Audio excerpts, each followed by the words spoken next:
former chief of the Israeli Mossad and Kadima Party Knesset member Danny Yatom calls for a resumption of peace negotiations with Syria as part of a US-sponsored package deal. Yatom says unfortunately his government is still opposed to such a proposal. I think that Syria can either play a positive or a negative role. Syria will not sit idle.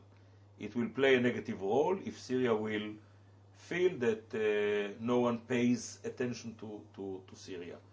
And playing a negative role, it means to distract and to ruin a fragile ceasefire. On the other hand, the world can offer them a package deal that they will help to dismantle and disarm the Hezbollah. They will stop assisting the Hezbollah.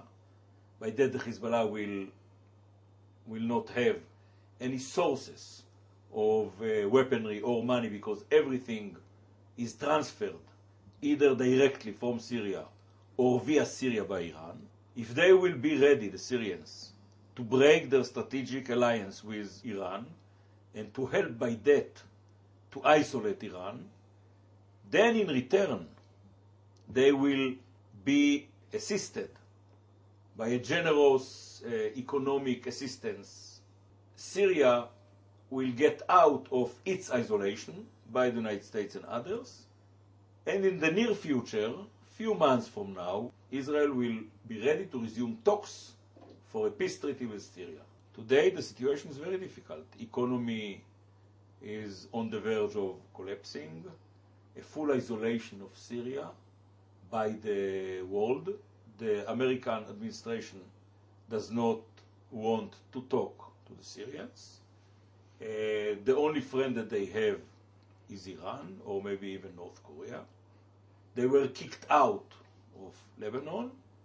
The Golan Heights are in Israeli occupation, so they achieved nothing. And now the Sunni population and the others, they start to ask, at least among themselves, very tough questions concerning Bashar al-Assad and his capabilities to rule Syria and to bring Syria to a better situation. He understands that Syria will collapse if its economy will collapse, and the economy will collapse if Syria will continue to be isolated. So for him it is a golden opportunity, especially if we will agree to resume talks. There was a negotiation with Syria in the time of the late Rabin, and then in the time of Peres, and then in the time of Barak. Netanyahu more than hinted to Syria that he was ready to resume the talks, and he was even ready to discuss a full withdrawal from the Golan Heights, even though he denies it. But I know, I was then the chief of Mossad. We were very close to strike a deal with Syria at the time of Barak, to whom I was chief of staff. At the time, Israel and Syria came close to signing an agreement twice. The last time was in 2000 at the Geneva summit with President Bill Clinton. Israel demanded a few minor border modifications before the summit. We were very close to strike a deal with Syria, but it failed because the Americans, instead of saying to Bashar al-Assad, well, we come here with a suggestion that we believe that if you will accept it, the Israelis will accept it, and according to the suggestion, Syria gets back all the Golan Heights. Instead of saying that, Clinton said to Bashar al-Assad, to Hafez al-Assad, at the beginning of the meeting, well, there is a suggestion. I believe that if you will accept it, the Israelis will accept it, and according to the suggestion, Syria gets back almost the entire Golan Heights. And Hafez al-Assad said, almost? Not all? And it was the end of the meeting after 2 minutes. Israel demands that the UN deploys its forces also along the Lebanon-Syria border to prevent Syria from sending weapons to Hezbollah. So far, Syria and Lebanon refuse, and the United Nations is reluctant to go along with the proposal.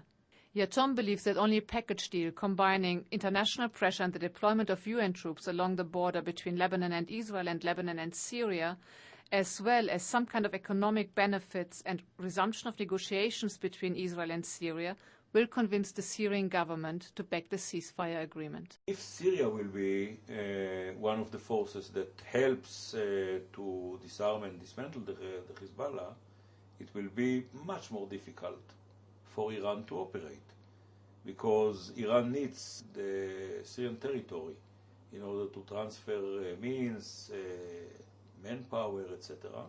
Then Iran will be left alone. If worse comes to worse, there might be also a military operation in order to knock down the nuclear facilities of Iran.